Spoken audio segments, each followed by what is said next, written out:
Amen. Salamat po sa ating mga kalagayan sa buhay ng bawat isa. Dumako na po tayo sa pinakamahalagang bahagi ng ating gawain at pagsamba. Magdadala po ng mensahe ng Panginoon. Isa po sa ating associate pastor, Pastor Loli Piñaranda.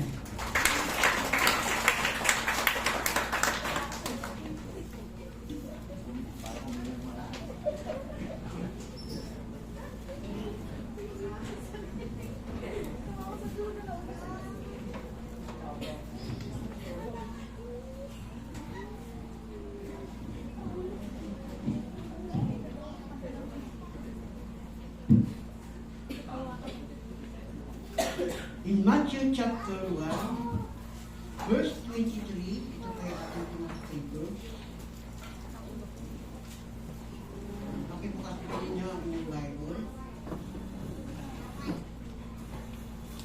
Sa Matthew chapter 1, verse 23. Ngayon po ang ikalawang linggo ng December 10, kung di ko kayo kakala. Tama ba? December 10 yan? Hindi nyo na rin alam, ano? Okay, so, nakaraan, tinalakay ko ni Pastor Martin yung unang bahagi ng The Best of Christmas. Ito yung The Mystery of Christmas. So today, tatalakayin ko natin yung The Promise of Christmas. So ang ating pinaka-key-verse kung saan mapag-aaralan po natin ang pangako ng Christmas. Verse 23, ganito po ang ating mababasa.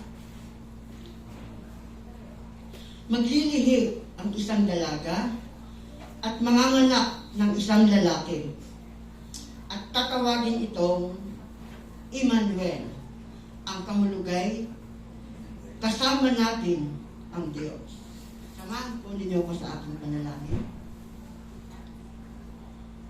Banal at makapangyarihang Diyos, purihin ka sa napakagandang umaga na ipinagkaloob niyo po sa amin. Purihin ka sa pamamagitan ng mga awitin po namin ng pagpupuri at pagsamba sa iyo. Purihin ka, banal na Diyos, sapagkat ikaw ay buhay. Ikaw ay may pangako. Nasabi niyo po rito na ikaw po ay nasa amin. Sa umagang ito, Diyos, sa amin pong pag-aaral ng iyong mga salita. Dalangin ko po ang inyong pangunguna sa iyong abang lingkod. Gamitin niyo po kung daluyan ng iyong mga salita. Alisin niyo po sa amin, Panginoon, ang boring sa pakikinig ng iyong salita. Even though na ito po ay paulit-ulit namin binabasa at pinag-aaralan, lalo na pagdating sa talaan ng mga angkang pinagmulan ng aming Panginoong Jesucristo. Subalit kung sa umagang ito, ipapaunawa niyo po sa amin ang kahalagahan, ang kabutihan ng pagkapanganak ng aming Panginoong Yesus, ng aming Panginoon, na pinaglilingkuran sa umagang ito. Kaya po sa pamamagitan ng banal na Espiritu na aming Panginoon, siya po ang magbigay sa amin ng karunungan, magturo at magpaalala kung ano po ang pangakong ito na amin pong pag-usapan. Ang apat na sulok ng iglesyang ito, pabantayan niyo po ng mga banal na anghel upang hindi makagambala, hindi makahadlang ang katamaran, ang kaantukan, o ang problema o Diyos sa aming pakikinig ng iyong mga salita. Salamat po sa iyo, O Diyos, sa napakagandang pribilehiyo na ipinagkaloob niyo po sa amin sa umagang ito. Ito po ang aking dalangin. Ito po ang aking pasasalamat sa pangalan ng dakilang Panginoong Yesus. Amen. Praise God. Malapit na po ang Pasko. Ilang tulog na lang, Pasko na. Naamoy niyo to. Nasisimoy niyo ba ang darating na Pasko? Sabi sa post, dati kapag namamalengke ang dala mong 1,000, punong-puno na yung basket, di ba? Tuwang-tuwa ka. Ngayon, dala mong 1,000, lalabas ka sa supermarket o sa Markra na yung basket mo wala nang kapunuan, tapos nakasimangot ka pa kasi hindi mo nabili yung gusto mong bilhin. So the vocabulary of Christmas is the word like joy, festivities, love, gift-giving, happy holiday. Happy nga ba? Celebration, worship. But there is one word, great from stories of Christ's birth. There is the most word of all that word, the balanced name given to Jesus, Emmanuel. Verse 23 na ating binasa. Meaning, God is with us. One of the ways that we got to know Jesus is to many names na mababasa natin sa Bible. That God-given name into the Scripture. Name many in the Bible. Because name descriptively to describe something or somebody. So, dahil sa pangalan, dinidescribe nito kung ano ang nature mo. Diba?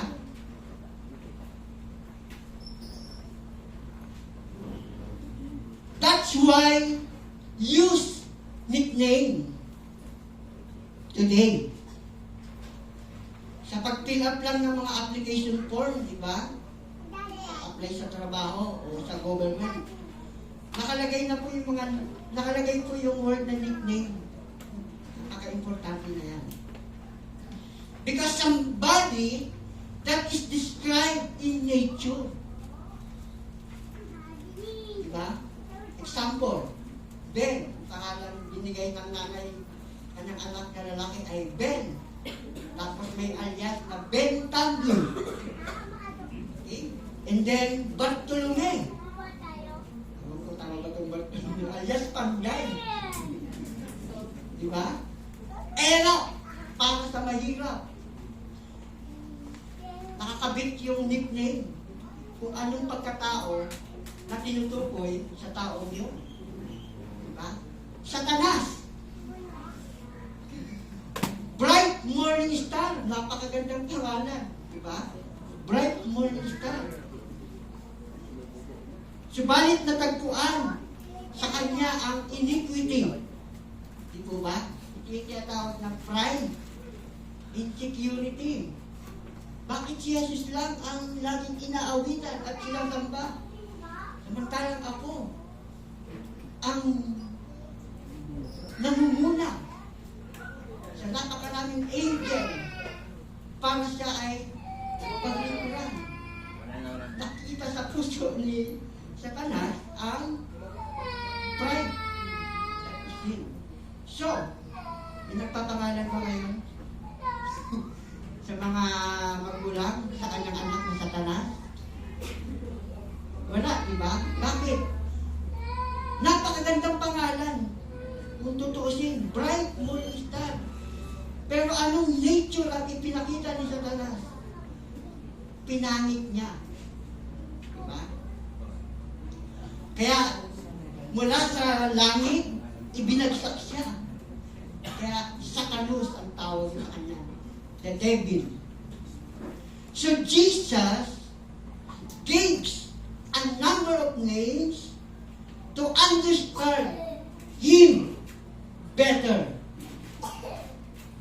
Lalo na kapag nagbabasa ka ng Bible, makikita mo yung iba't ibang pangalan ni Jesus na ibinigay sa Kanya. One name that we have to focus today that found in Matthew chapter 1 verse 23. Sabi dito, manganganak siya ng isang lalaki at ito'y pangangalan mong Jesus sapagkat siya ang magliligtas sa kanyang bayan sa kanilang mga kasalanan. Verse 23, maglilihi ang isang dalaga at manganganak ng isang lalaki at tatawagin ito Emmanuel, ang kahulugay kasama natin ang Diyos. The wonderful message of the promise of the best Christmas, katulad ng ating tema, is that God is coming in the midst of our sufferings. And the best Christmas, name of our Lord, that reminds us of what is the wonderful truth is Emmanuel. Say that with me. Lahat po. Emmanuel. Ulitin po natin. Emmanuel. Isang malakas pa. Emmanuel.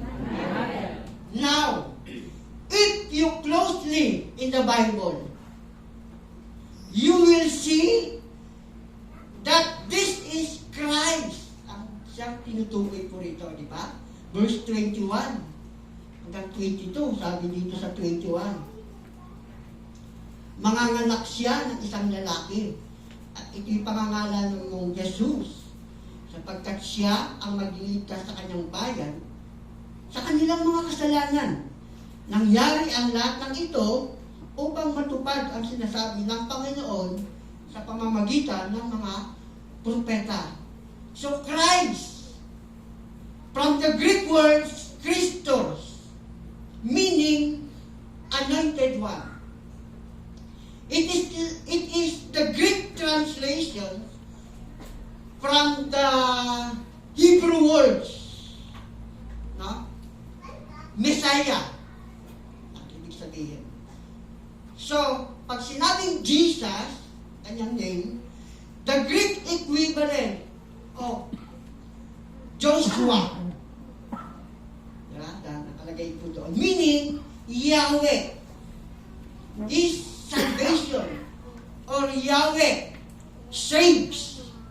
So, in this verse 23 is the fulfillment by the prophecies of previous predicted or prophesies that comes from Isaiah chapter 7 verse 14. Paki-post na ako. Isaiah verse 14 ng chapter 7. Ito po ang fulfillment ng prophecies that comes this verse ng Isaiah 14 chapter 7. Sabi diyan, therefore, the Lord Himself will give you a sign. Behold, the virgin shall conceive and bear a son, and shall call his name Emmanuel. So from Isaiah po yun. From the Old Testament, nakalagay po doon. So, therefore, the Lord Himself will give you a sign. Sabi diyan, behold, the virgin. Yan, ang ating binasa. So, to order to understand what Matthew chapter 1 verse 23 mean, we go back to Isaiah chapter 7 verse 14. That same in Matthew chapter 1 verse 23, diba, na ating binasa sa ating key verse, is the fulfillment of Isaiah chapter 7 verse 14. So, we know the translated means God is with us. Ang Diyos ay nasa sa atin. The question is, but what that really mean to own or to call Jesus Emmanuel, God with us? Back to Isaiah chapter 7, verse 14, the context of this passage, yung context, yung pinag-uusapan ng Isaiah chapter 7, verse 14, that Judah being attacked by the enemy, God showed King Ahaz, A-H-A-Z, tama bang term ko, Ahaz? Pero dito sa Tagalog, Akaz, si ang term of Ahaziah, gano'n. Took them, sabi doon ng Panginoon, I will give you the sign of victory. And the sign of victory that I will give you, that virgin having a child boy. That means, my sign, you win. And the enemy will lose. Sapagkat ang Judah in that time, lulusubin sila. Titirahin sila ng dalawang malaking bansa. Itong si Haring Akos, nanginginig sa takot. Ang sabi sa kanya ni Yahweh, bibigyan kita ng sign na ang isang virgin ay manganganak ng isang lalaki. At yun ang magiging sign na tatagumpay ka. At ang mga kaaway mo ay matatalo mo. A sign is a sign of victory. So I am going to be with you, sabi ko doon, in spite the enemy attacking you. So the burden to have a son is a sign of the victory. Sabi ng Panginoon, I am going to be with you in spite the enemy attacking you. So Matthew pick up the closest, make it to the birth of the Lord Jesus Christ. So, the meaning, the name of Emmanuel is no matter we're going to be bad through, no matter it's good or bad, no matter it's ugly, na yung pinagdadaanan ngayon. This year, you need the name Emmanuel. Because that name means you not facing alone. Why? Because God is with you. So, when we talk about the birth of Jesus Christ, is talk about in the context of things not going well or things apparently going not you in favor. Yan ang naranasan ng Israel. Diba? Sila'y sinako ng panahon ng Babylonia. Kaya sabi doon, if you back into history, that we say, the birth of Jesus Christ is God showing us God is with you. So that good news in this season, in this the best Christmas, kahit ano po ang ating pinagdadaanan, bad or good, pangit na naranasan o karanasan. Diba? But in this season, that good news, you're not by yourself. Because the birth of Jesus Christ or Emmanuel means God is with us. Amen. He said that this child was born will be not just with you, but God with us. So, first thing you need to understand about Jesus Christ, tulad ng itinuturo ng Biblia at ipinangaral po sa atin ng ating bishop, Jesus is God. Tandaan natin yan. Right now, the New Testament is over and over again. No? Na nagsasabing equal. Jesus is with God. Si Jesus, kung ano ang Ama, ganun din si Jesus. Kung ano ang kanyang attributes, ang kanyang essence, diba? Ang kanyang characteristic ng Ama, ganun din ang ating Panginoong Jesus. Before the foundations of the world, bago nilikha ang mundo, andyan na si Jesus. Diba? Kasama siyang lumikha, manlilikha. Amen? Hindi kayo, Amen. So, mababasa natin sa Bible over and over again na si Jesus ay Diyos. Colossians chapter 1 verse 5. Pakiano nga po. Colossians chapter 5 verse 1. Colossians chapter 1 verse 15. Ito. Yan. He is the image of the invisible God.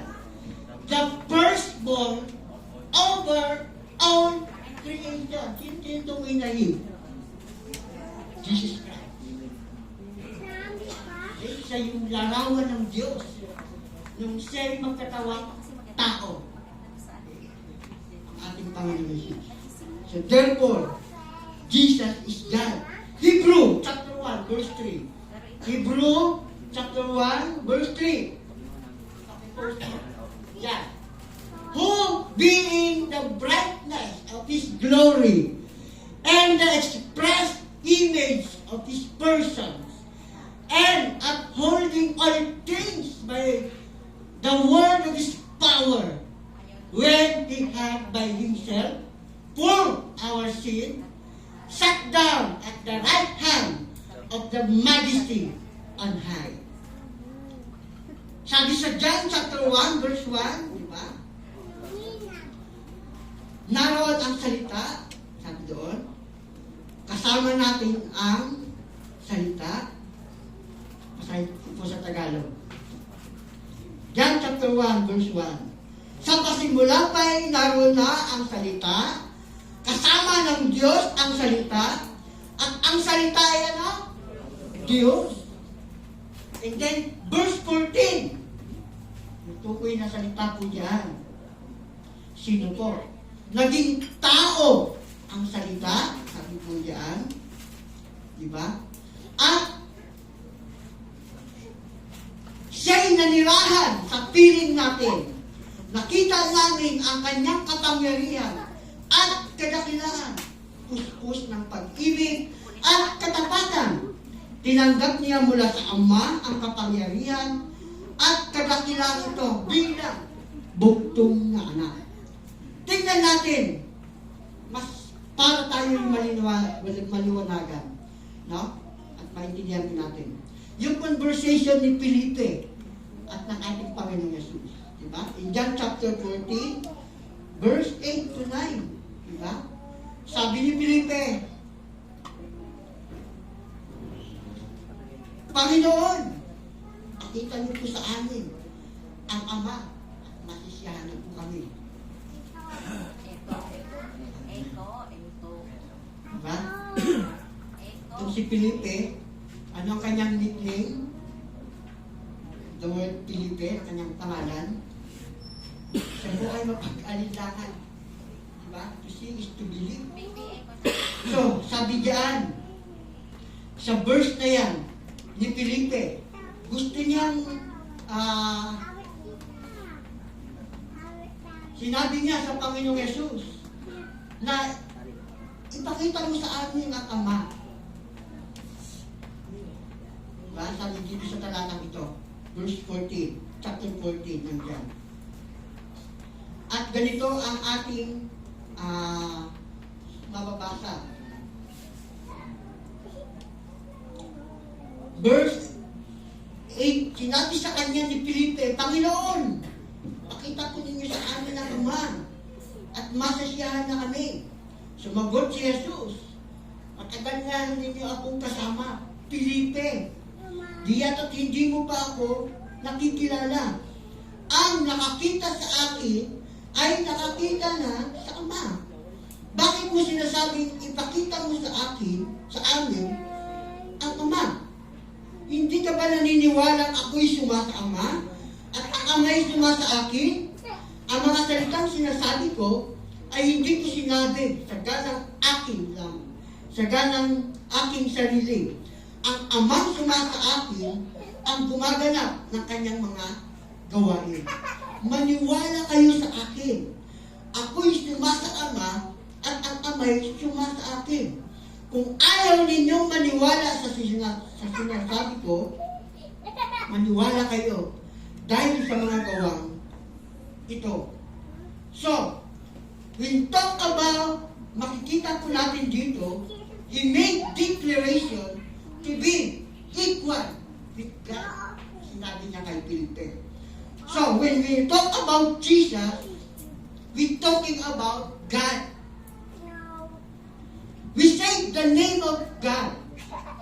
Diba? We saw the name of God. Makikita po natin sa Bible.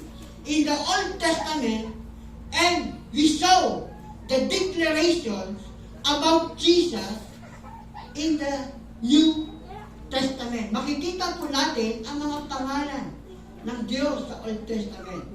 At makikita rin natin ang deklarasyon ng ating Panginoon Jesus about Jesus in the New Testament. Bigyan ko po kayo ng example. God called in the New Testament Elohim, the Creator God. And yet in the New Testament saying that everything created by God is created by Jesus. John chapter 1 verse 3, di ba? Walang nalika ng hindi sa pamamagitan ng ating Panginoong Jesus. In the Old Testament, God called Adonai the boss. In the New Testament, the Bible says Jesus is Lord, the boss.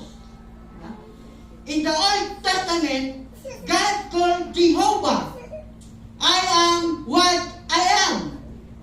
Jesus said to the Jew, before Abraham was I am. Kaya nga gusto siyang patuhin ng mga Hudyo gusto siyang patayin di ba? In the New, sabi po dito, in the Old Testament, God called Jehovah Nissi, the banner of victory.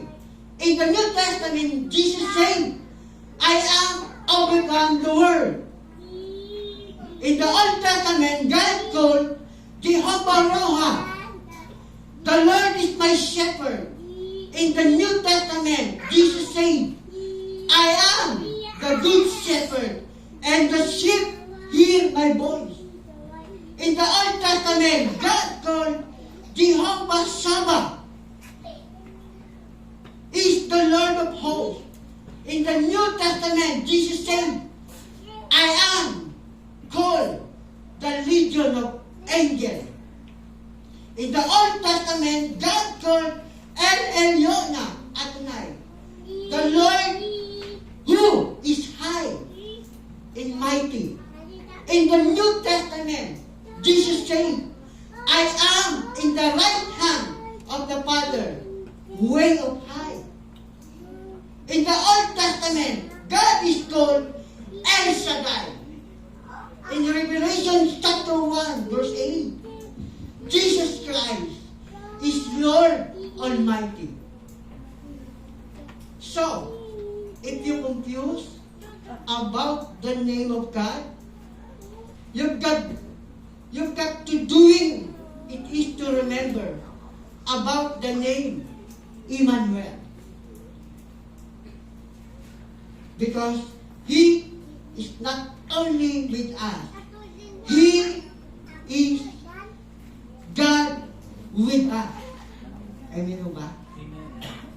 Nandiyan pa mo ba kayo? Kausap po ba ako? The question is, but how God is being with us? Let us look about the 14th generation. Matthew organizes the genealogy into 3 groups of 14 generations to show that God has a purpose in history. Diba? Kaya nga hindi natin mababasa sa Bible ang the word once upon a time sa pagkapanganak ng ating Panginoon Jesus. Kundi ito ang lahi ni Jesucristo na mula sa angkan ni David, na mula naman sa lahi ni Abraham. Alala niyo ba yung tinalakay ni Pastor Martin yung linggo? Diba? So, sa makatuwid, ang 14 generations mula kay Abraham hanggang kay David, 14 generations po yun. 14 generation to David hanggang sa pagkakatapos nila ng mga Israel sa Babylonia. 14 generation po yun. And 14 14 generation from Babylonian to Jesus Christ. In AD 70, sabi po rito, winasak ang Jerusalem. No? Hindi ako nagkakamali, si Ptolemy, may 4 siyang general. Nung mamatay si Ptolemy, yung 4 na general niya ang sumunod. So isa sa mga general doon ay ang isip niya patayin ang lahat ng Hudyo that time. Kaya winasak nila ang Jerusalem. Eh ang Jerusalem, di ba, naroon ang templo na kung saan nakalagay ang mga dokumento ng mga talaan mula kay Abraham hanggang kay David, yung mga hari, andoon yung talaan na nakasulat doon, na nakalagay doon. Eh sinunog po yun. Binasak at sinunog. So sa makatiwid, nawala na yung talaan. Hindi na nila mapagtagni-tagni kasi nasunog na. But glory to God na preserve ito through Mary and Joseph. So, the scriptures say the virgin was a pregnant, had a child boy. In called, ang tawag po natin diyan sa pag-aaral po namin ng theology is hypostatic union. Okay? It means he took a human flesh. He took a human flesh. God the Son took upon himself a real human nature. So, the Council of Chalcedon in AD 451 affirmed, pinatunayan nila, that Jesus is truly man and truly God. And that the two nature of Christ in one person, diba, are so united as to be without mixture. Kasi may ibang aral na ang hypostatic union ay nag-mix daw. But dito, sa itinuturo ng Biblia, persons in one person are so united as to be without mixture, without confusion, without separation or division, but addition. Ang Diyos ay nag-add siya. He took a human flesh. That is hypostatic union. So, each nature retaining its own attributes. That's why sometimes called Jesus is Son of God. Nabasa niyo ba sa Bible yun, mga kapatid? Na tinawag sa anak ng Diyos. So the nature of His deity ang tinutukoy po doon. And then Jesus called Son of Man because of His nature of humanity. Sabi ni Maria sa Luke chapter 1 verse 34, paano mangyayari ito sa akin? Ako'y isang birhen. Sabi niya, no? But in verse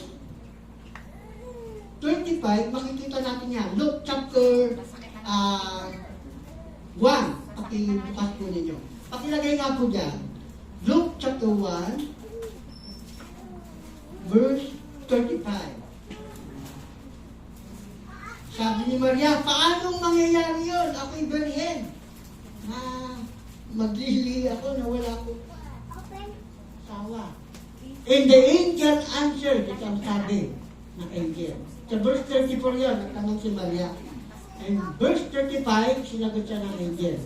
The angel answered and said to her, the Holy Spirit will come upon you, and the power of the highest will overshadow you. Therefore, also,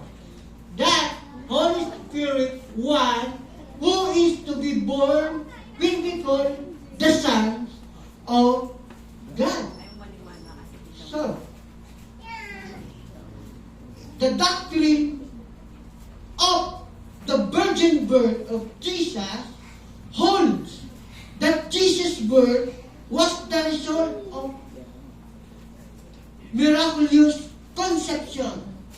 The Virgin Mary conceived a baby in her womb by the power of the Holy Spirit without a human father. Christ's humanity, however, was not precisely the same as our own. Okay? Yung pagkatao ng ating Panginoon Jesus, hindi katulad ng ating katawan. Hindi katulad po natin. Bakit po? Because we are born with original sin. Ang tao. But Christ was not ng original sin. So, mali yung turo. Huwag ko pinalitin dito.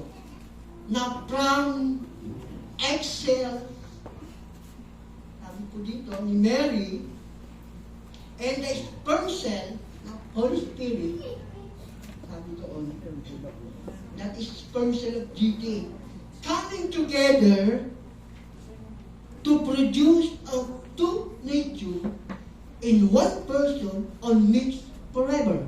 That is wrong. Bakit po? Ha? Kung ginamit ang Excel ni Mary sa mga tuwid, ang pagpapanganak ni Jesus, meron siyang minanang kasalanan. So, ano ang mababasa natin sa Bible? Wala. Mababasa natin sa Bible na siya ay kinasiyahan ng Holy Spirit, nilukuban ng Holy Spirit. And the power of the highest will overshadow you. Therefore, also, that the Holy One who is to be born will be called the Son of God. Diba? Kaya hindi po pwedeng galing sa Excel kasi ano yan pang-taong pagpapaliwanag yan, di ba? Sa science, di ba? From Excel ng babae, sperm cell ng lalaki pag nagsama, mabubuo ang isang baby. But in Jesus Christ, in hypostatic union of Diyos, He took a human being, and then, si Maria, ang mother ng Panginoong Jesus, na ginamit upang siya'y lukuban ng banal na espiritu, di ba? Kasiyahan. And then, nung pagtapos ng lukuban, natagpuan sa kanyang sinapupunan ang hindi po baby, child. Kasi kung dadaan siya sa baby, 9 months pa maabutin. But natagpuan sa sinapupunan ni Maria, child. Ilang taon ng child? 2 years pababa. Ba? Kasi ito yung pinangalat ni Herodes ang kanyang mga sundalo, pagpapapatayin ninyo ang mga 2 years pababa ng mga bata. So, ganun ang nangyari. Okay? So, mali po yung katuruan na yun. No? Na yung sperm cell daw ni Maria and ang egg cell ni Maria and sperm cell ng Holy Spirit, nakakaloka yun, di ba? Coming together to produce two natures in one person on mixed forever. Mali po yun. Sinabi ko sa inyo kung ano yung tama, di ba? Ito ang Diyos, kinuha niya ang laman. Diba? Galing sa tao kay Maria. And then, nilukuban siya ng banal na espiritu. And then, natagpuan si Maria na nagdadalang tao. Baby na. Boy, child.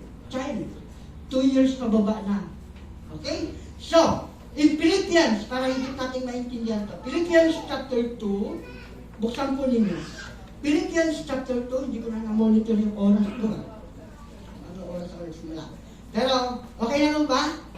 Tumagay tayo. Manatato ako sa kalagitnaan, no? Parang Pastor Martin na rin, no? Philippians chapter 2, sino pa ba ang aming paggagayahan, di ba? Pagtutularan, kundi yung aming Pastor Martin. Okay. Philippians chapter 2, verse 6. Sabi po diyan, basahin po natin. Verse 6. Kahit siya ay Diyos, hindi siya nagpumili na manatiling kapantay ng Diyos. Sa halip ay kusa niyang binitiwan ang karapatan niya ito at namuhay na isang alipin. Ipinanganak siyang tulad ng isang karaniwang tao. Siya'y nagpakababa at naging masunurin hanggang kamatayan. Oo, hanggang kamatayan sa krus. Kaya naman, siya'y itinampok ng Diyos at binigyan ng pangalang higit sa lahat ng pangalan. Ano pa ang lahat ng nilalang na nasa langit, nasa lupa, at nasa ilalim ng lupa, ay maniliklod at sasamba sa Kanya. At ipapahayag ng lahat na si Jesucristo ang Panginoon sa ikararangal ng Ama. So, nung si Jesus ay magkatawang tao, Christ did not exploit it for personal gain, yung kanyang prerogative bilang Diyos.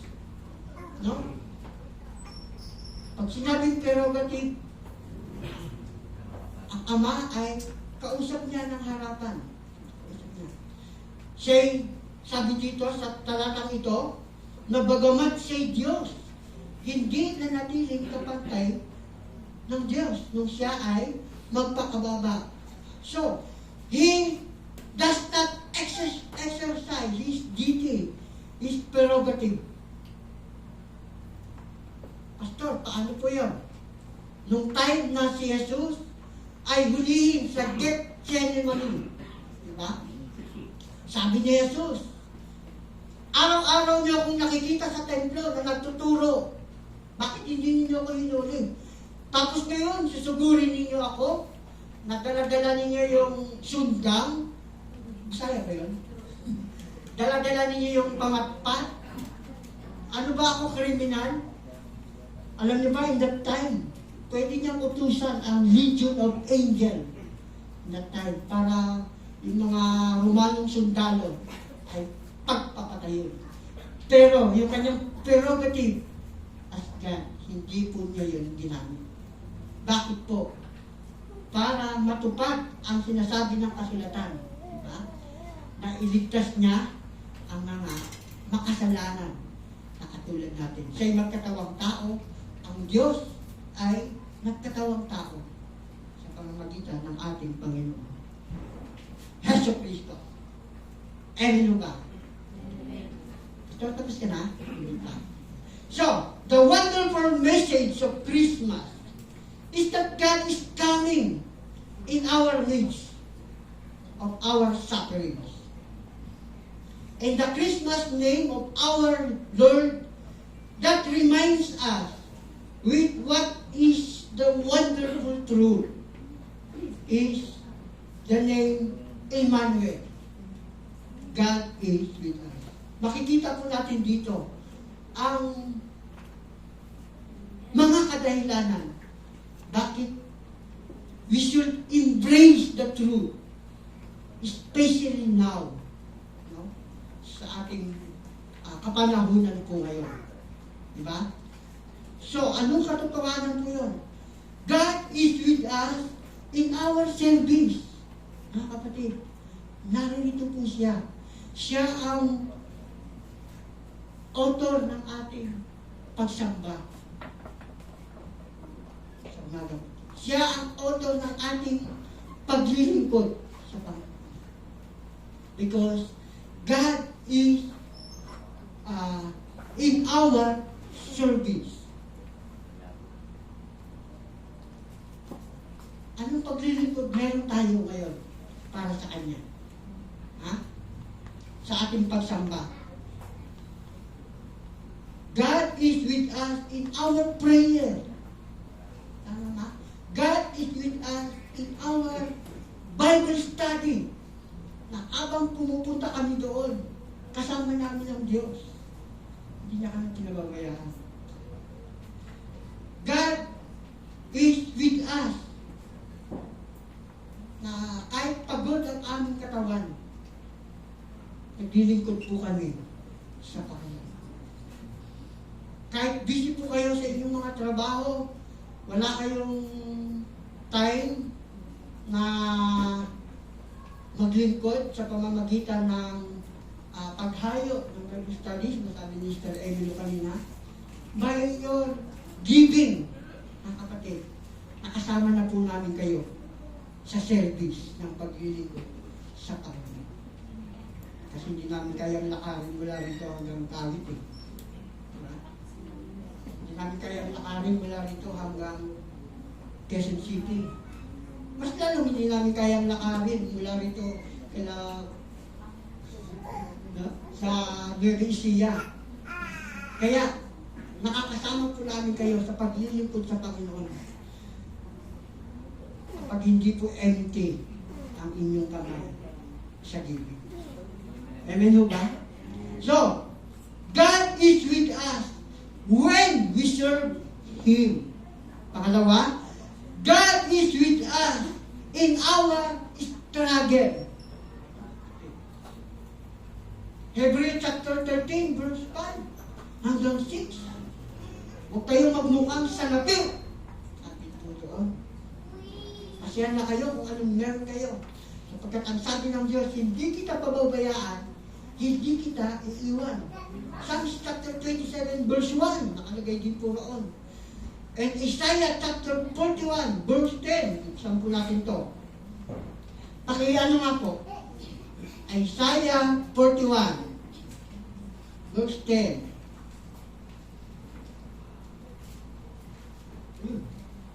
Sige. 41, verse 10, sabi po diyan, fear not, for I am with you. Be not dismayed, for I am your God. I will strengthen you. Yes, I will help you. I will uphold you with my righteous right hand. God is with us in our struggle. Kapatid, anong pinagdadaanan mo ngayon? Anong problema mo ngayon? Pera? Anong problema mo ngayon? Kalusugan mo? Anong problema natin ngayon?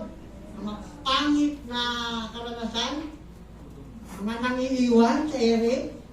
Diba? God is with us in our struggle. Because sinasabi dyan, huwag kang matakot. Ako'y nasa iyo. Huwag kang madismaya. Ako ang iyong Diyos. Diba? Bibigyan kita ng lakas. Opo, I will help you. Sabi niya, I will uphold you with my righteous right hand. Ganun siya. Ito ang Diyos. Hawak niya tayo, di ba?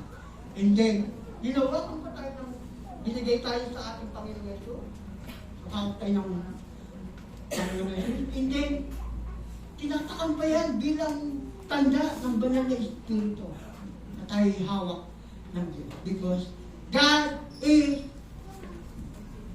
with us in our struggle. At panghuli, God is with us in our sorrow. Diba? Nang si Jesus ay bumalik sa langit, lungkot na lungkot ang mga alagad. Dahil ang iniisip nila, itatatag na, no?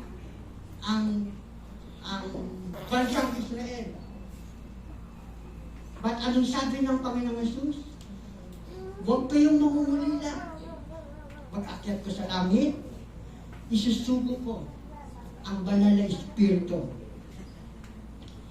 para siya ang mag-convict, para siya ang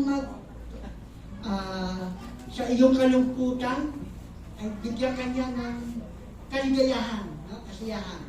So when Jesus back in heaven, the Holy Spirit come with us. Amen? And the Holy Spirit God with us. Mga kapatid. Kaya kahit tayo namatayan, di ba? Simbahan ito, nawala ang ating bisya. Pero mabuti ang Diyos sapagkat tinuruan niya kami. Kami mga pastor, mula kay Pastor Martin, Pastor Jobel, Pastor Christian. At nandyan po kayo na natulungan niya. Iniwan mo ba natin ang simbahan ito? Hindi po. Ang nang-iwan, yung mga naglingkod sa tao, mga nakatingin kay bisyo. Na hindi nila naisip na ang buhay dito sa mundo ay may limitasyon, may katapusan. Sino ang dapat nating paglingkuran? God is with us. Diba? Ang Diyos ang nagbigay po sa atin ng sa kabila ng ating mga kapighatian. Pinagkalooban niya tayo ng kaligayahan, diba? Sa pamagitan ng banal na Espiritu. Hindi niya pinabayaan ang simbahan. Katulad ng sinabi ni Bishop, huwag ninyong pababayaan ang simbahan. Because God is with us. Pwede pa ako magdagdag ng isa? Pwede po ba? Okay pa naman eh. Amen. Okay na mo ba? Amen. Wala bang natutulog sa inyo dyan? Meron. Amen. Yun lang. Pero isa lang yata yun eh. Dagdagan ko parang isa. God is with us in times of our needs. Amen. Tanaw ba? Ang Diyos ay nasa atin. Sa panahon kailangan natin siya. Amen? July 15. Ito na naman ako. Nang magpasya ako mag-lead sa aking work. Okay? Gusto kong ipakita po sa inyo yung ibig sabihin ko nito. Sapagkat higit kong naunawaan ang the word Emmanuel batay sa aking karanasan. In July 15, nang magpasya akong mag-lead sa aking work. So meaning, no work, no pay. Okay? Dahil sa gusto kong papasukin ang Sabado at Linggo. Sabi ko, pastor ko ako eh. Kailangan ko ako maglingkod sa Panginoon sa simbahan. So ayaw. So dahil doon, nagtasya ko ako mag-lead. So, noong panahon po niyon, si Bishop ay namatay. Dahil sa karamdaman. So, nakiusap sa akin yung amo ko na pumasok ako. After na si Bishop ay mailibing. Kasi yung isang outlet ay yung cook ko doon, chief cook doon, maglilig. Okay, maglilig sa work ng 6 araw. So pumasok po ako doon ng 6 araw na. And then, after ng 6 araw, nilipat ako sa ibang outlet. Sabi ko sa nilipatan ko na bisor, ma'am, gusto ko papasok na Sabado at Linggo. Pastor po ako kailangan maglingkod sa Panginoon. Ay, gano'n po ba? Kinabukasan, tinako na naman ako sa ibang outlet. Gano'n din ako. Paalam ako. Hindi ko papasok ng linggo para sa Diyos ko yan. So, sa loob ng 1 araw, o 2 araw, 6 na beses akong pinalipat-lipat. Na hindi pa ako nakapagluto. o nag-work sa outlet. Lipat. So dahil doon, nagpasya akong mag-leave. So, nung nandun po ako sa boarding house, galing sa work, gabi, nakatulog ako ng isa. Nakatulog ako hindi ako nakatulog mga 12:30 o 1 na. Nung pagkatulog ko, biglang hinlay ang pagkatulog ko, ang sarap. Nanaginip po ako doon. Nasa panaginip ko, nakita ko si Bishop na nakaupo. Pati si Kuya Giling nakita ko Busy sa trabaho, busy sa, parang sa isang natapos na gawain yun Pero si Bishop may sakit na nun. May sakit na siya. Hindi na siya makakita. So nilapitan ko siya. Bishop, kilala mo po ba ako? Sabi niya, oo naman. Lapit ka rito. Hindi sasabihin ako. Sabi niya sa akin, ano ba yung binigay ko sa yung work? Sa Panginoon? Hindi ko, Pastor, ako po ay nilagay po ninyo sa mission pledge bilang director. Nilagay po ninyo sa mga tatay para sa online prayer. At saka binibigyan po ninyo ng pagkakataon mag-preach sa pulpito. Sabi niya sa akin, Pastor, pagbutihin niyan. Marami pa sana akong ibibigay Kaya lang, huli na. At then, dumating na ang aking katapusan. So, yun. Sa panaginip ko, niyakap niya ako.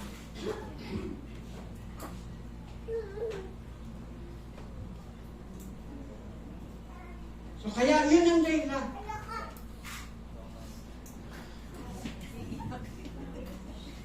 Kung bakit ako nag-leave, so, no pay, no work. No work, no pay. But, pansinin nito mga kapatid, from July 15 until now, God provides.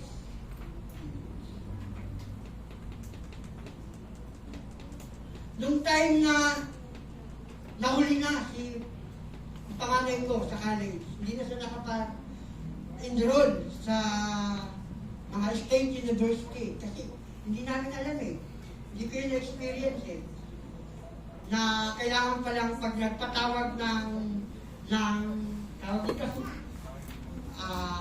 ang school para mag-enroll ka, kailangan pumunta ka agad. Nasara na siya lahat. Sarado na. Kailangan siyang, sayang ang araw sayang ang taon Kailangan siyang makapasok ng college kasi yan ang prayer ko sa Panginoon.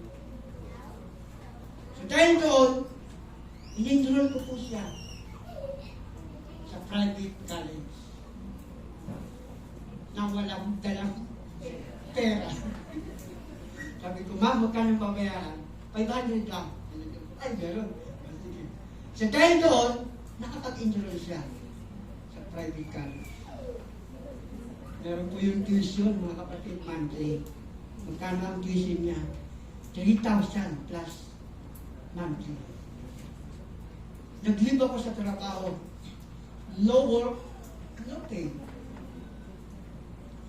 Subalit, God is with me in times of our needs. Nakabayad siya ng unang tuition. And then sabi niya sa akin yung Webes pa, nagbabayad na kami ng tuition. Mag-e-exam na kasi. Webes po yun. Nag-pray ako sa Panginoon. Friday, tinubon agad ng Diyos. Paano po? Nag-text na si Loyola. Kunin mo na yung alam niyo ba, blessing ang pagkakapasok ni Janelle sa educational program ni Loyola. Isiningit lang po siya. Pangalan niya. Dahil may kakilala akong naglilingkod kay Loyola sa Carmona ng munisipyo. Singit lang talaga siya. So, tignan po ninyo, in the time of needs sa buhay ko, ang Diyos ay nagpo-provide. Pag kulang ang pamasahin ninyo din, salamat sa mga binibigay po ninyo dito sa Blue. Dahil po sa inyo, nakakatulong po kayo sa mga lingkod ng Diyos sa inyong matapat na pagbibigay. So, nakakabayad po kami ng kuryente. Nakakain po kami ng 3 beses sa isang araw. Mga kapatid, hindi po tuyo ang ulam namin. Masarap po. Totoo po yan. Bakit? Pag umuwi ang asawa ko galing sa work, madalas maraming ulam. May sinigang, may tinola, may minuto. Tapos pag kailangan kung gusto kong kumain ng lugaw, meron agad lugaw. Dahil so, nakalagay lang lahat siya rin, iinitin ka. Tignan mo gaano mabuti ang Diyos. No work, no pay. But nang maranasan ko, ang God is with us in our needs, in our time of my needs. God will provide. Amen! Amen nyo ba? Dito po ako magtatapos sa isang talakang ito. Matthew chapter 28, verse 20. Iiwan ko po sa inyo ang talakang ito. Matthew chapter 28, verse 19 hanggang 20. Matthew chapter 28, verse 19 hanggang 20. Kaya, humayo kayo. Diba? Ito yung therefore, ang Diyos ay nasa sa atin. Kaya sabi dito, kaya humayo kayo at gawin ninyong alagad ko ang lahat ng bansa. Bautismuhan ninyo sila sa ngalan ng Ama at ng Anak at ng Espiritu Santo, talatang 20, at turuang sumunod sa lahat ng ipinag-uutos ko sa inyo. Ito sabi ng Panginoon, no? Tandaan ninyo, ako'y laging kasama ninyo hanggang sa katapusan ng sanlibutan. Amen! Kaya kayo lumalangin. Dakilang Diyos, pumili po kami yung dakilang pangalan. Maraming salamat po sa inyong mensahe ng The Promise of Christmas. Salamat po sa iyo, Ama, at mapangahawakan ang pangako. God is with us. Kaya naman, tulungan niyo po kami, Ama, na mamuhay ng may kabanalan. Tulungan niyo po kami, Ama, na umiwas na gumawa ng kasalanan. Tulungan niyo po kami, Panginoon, na ang salitang ito, na God is with us, ito ang maging instrumento, Ama, upang magamit niyo po kami mightily, O Diyos. Upang maibigay po namin ang aming buhay ng mayroong commitment sa paglilingkod ko sa iyo. Maraming salamat sa inyong best gift na ibinigay sa amin, ang Panginoong Jesus. Sapagkat dahil po doon, naranasan po namin na kayo nga po ay nasa sa amin buhay. Salamat po sa salitang ito. Salamat po sa paalalang ito. Ito po ang akong dalangin sa pangalan ng dakilang Panginoong Jesus. Amen.